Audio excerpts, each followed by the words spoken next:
guys, I'm Juliana. So recently I was invited by the Singapore Polytechnic to share my entrepreneurial journey with some really awesome and like-minded folks at their 55 at SP Entrepreneurship and Industry Talk. So I had a really great time, and I shared about how I started Honeyz Cube and how I found my fantabulous team, and of course also imparted some business tips to the aspiring entrepreneurs out there. And yeah, I'm really grateful for the opportunity, and I thought you, my readers out there, might be interested in the presentation. So I actually recorded a whole presentation, and here it is. On behalf of the Enterprise Center, we would like to acknowledge and thank you for your presence here today. Alright, who's first up, Victoria? Alright, first up we have the featured startup and entrepreneur, Ms. Juliana Chong, founder of Honeyz Cube. A graduate from the London School of Economics with working experience for the APAC Business Advisory Council. Ms. Chong started her blog, ilovebunny.net, entering the Singapore and fashion scene in 2011. That's right, Victoria. As the blog grew its viewership, it was subsequently recognized by the Singapore Press Holdings as one of the country's top 10 beauty blogs within a year of being launched. Ms. Chong set her sights on bigger and bolder prospects. She founded Honeyz Cube Private Limited, Singapore's first and foremost beauty encyclopedia. That's right, Shane, and without further ado, let us put our hands together to welcome Ms. Juliana Chong. Ms. Juliana Chong.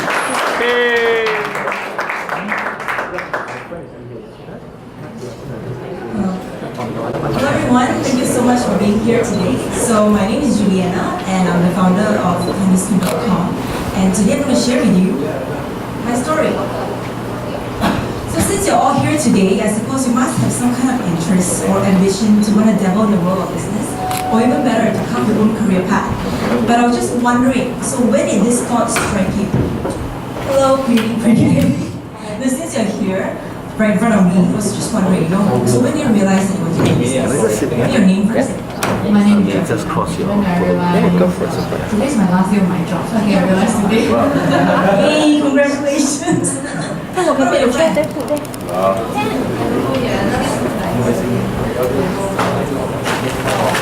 You definitely learned a lot today. Not only for me, but those challenges.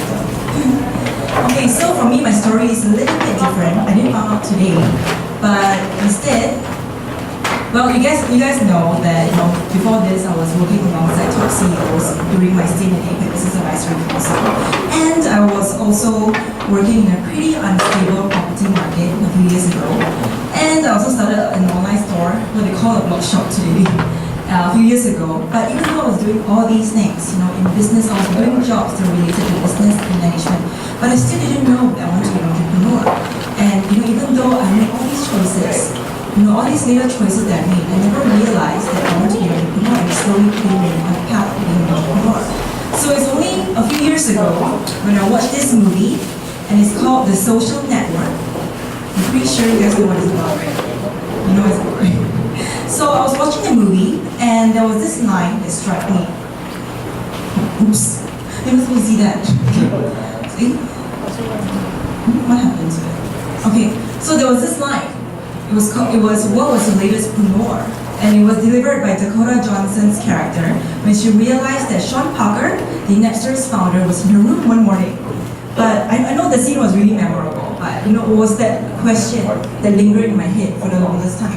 And I started thinking, I just graduated, but I thought, I haven't done anything I thought was really fruitful. And I thought, I've been resting my laurels for some time, maybe it's time to do something. So I thought, how nice if one day I could say that I proudly founded a company or created something that changed the world. Something like Facebook, something like Google. And of course, you can't just think about it, right? Actions speak louder than words. So of course I started doing something about it. But don't get me wrong, I'm not saying you should just jump the gun and just start a company, without knowing what's ahead of you or who are your competitors. Of course, you have to do your homework. So I did mine. I started brainstorming about all the things that I love. Why are the things that I love? Because the wise Confucius once said that you should choose a job that you love, and you never have to work a day in your life. So, and so I started brainstorming about all the things that I love, and there was foundation, there was makeup, there was nail polishes, fashion, my favorite actress at the moment. And then there was skincare, there was makeup again, and then there was nail polishes. So this was a sign to me, hey, I found my calling. Beauty, I live for beauty. I love beauty, but I was also scared at the same time. Oops, this keeps happening. do I know beauty? Do I know beauty as well as I think I do? Do I know beauty well enough to venture into this $6 billion industry? I didn't know. So I thought the best way to find out is to write about it. So I started blogging at this blog called ilovebunny.net. Take note, okay, it's ilovebunny.net. So I started blogging about fashion, beauty, and travel. And I was really lucky because it actually helped me to identify my strengths and weaknesses. I got to understand what I didn't know about beauty. And I also was invited to a lot of fashion shows. And I was invited to fashion workshops, beauty workshops, beauty events. And yeah, I had a good time, of course, and got to know a lot of people, but I also didn't waste my trips. I wanted to find out what everyone thought was lacking in the beauty scene. So I started asking.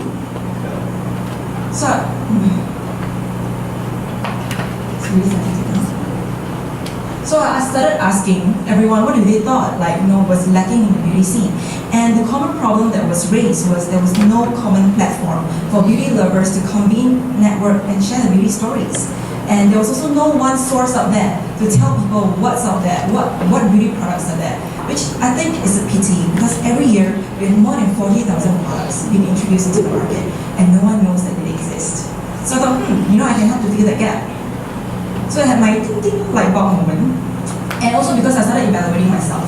I don't have really good skin. I actually have really bad skin, and usually I get my beauty tips and tricks from websites like the beauty department, totalbeauty.com, even michellefab.com. But they give really good tips and tricks. But the problem was, they're based overseas and I'm based here, and because of the difference in diet, lifestyle, and weather, a lot of the tips didn't really apply to me that well. And also a lot of products that they introduced wasn't readily available here in Singapore. So that was the problem. And so this sparked an idea. And that was Honeyz Cube. It is a beauty encyclopedia where our members can read reviews on their favorite products, can learn beauty tips, and also try samples of products that they have to buy. So basically how it works is it helps everyone become more informed purchasers when they buy their favorite beauty products. So of course I had this idea, but I had a problem. At that time, I couldn't code at all, and I couldn't Photoshop at all at that time. Now I can do it. So yeah, so I had a problem, and I didn't know what to do, and I started talking to people. And I have this friend. His name is Yong Tai, and he's our business partner now. And he's a designer and a photographer, as you can tell, and he was really good at what he was doing. So he designed my blogs, logos, pictures, and take the photos and everything. I thought he did a pretty good job. So I thought, I should really put that creativity to good use, So I invited him to join my business venture. And yeah, I think that was one of the best business decisions I've ever made because he gave me so many great advice. And one of them was this beauty pedestal where you can compare, you can make a like-for-like comparison of similar products. And members vote for their favorite products, and at the end of the day, they'll know what are the best products out there. And also for my beauty partners, they really liked it because they can now use the information to evaluate the next brand strategy. So it was a win-win for everyone. But we had another problem. So now we have the designer, we have the ideas, but we're still lack of an engineer. So we don't have anyone who could help us develop this website. So we started talking to people, and then one afternoon we're having lunch with this friend. His name is Alex, and he is a software engineer. And he was sharing with us so excitedly about his new app. It was a food hunting app. Then we're like, it's something like Hungry Go here. So we saw his enthusiasm, we saw his passion, we saw his inability to conform. So we thought, hey, this guy is perfect. He's the perfect candidate for Honeyz Cube. So we invited him to join us.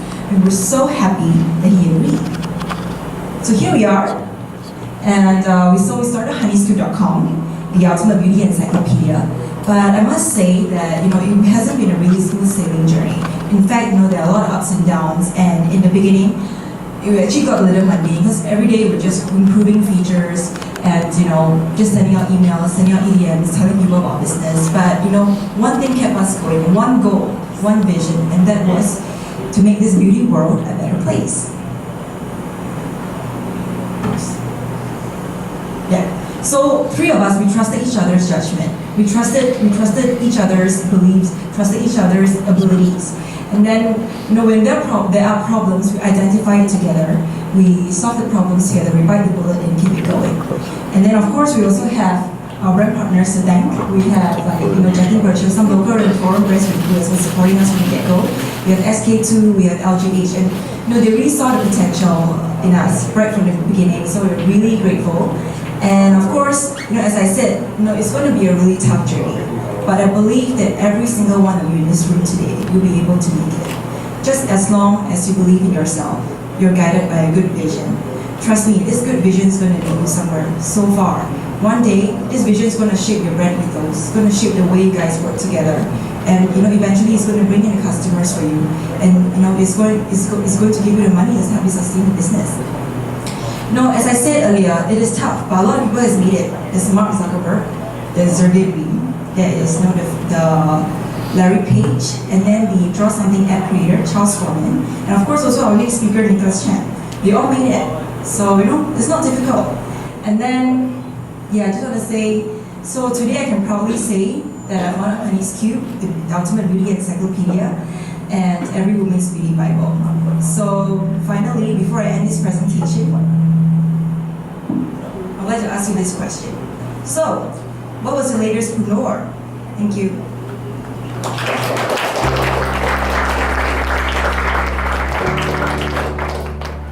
Hello, it's me again. So I just want to say that I'm really proud of what Honeyz Cube has achieved today. And of course, without your unwavering support, Honeyz Cube wouldn't be able to do all these things and I wouldn't be able to achieve my dreams. Thank you so much, and I promise you that I'll continue to work really hard to make this beauty world a better place. Thank you. Goodbye.